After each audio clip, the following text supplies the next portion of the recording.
मस्त आज मार्केटमध्ये कवळे लुसलुशीत आणि काटेरी वांगे भेटले होते. त्याचे देठ आणि काटे काढून प्लस साईन मध्ये कट करून मिठाच्या पाण्यामध्ये ठेवून घेतले. कढईमध्ये शेंगदाणे चांगले भाजून घेतले, खरपूस आणि काढून घेतले.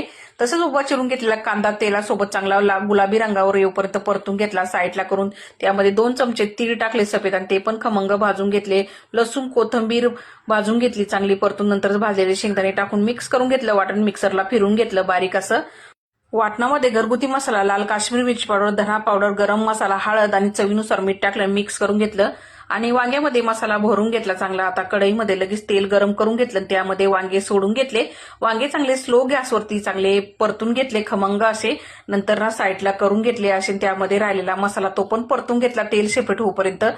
आता वांग्यामध्ये 1.5 ग्लास पाणी गरम करून टाकलेलं आहे. झाकण देऊन वांग शिजून घेतलं. चवीनुसार मीठ आणि कोथिंबीर टाकली तर मंडळी तयार झाली मस्त झणझणीत भरलेलं वांग. भेटूया पुढच्या व्हिडिओमध्ये. धन्यवाद.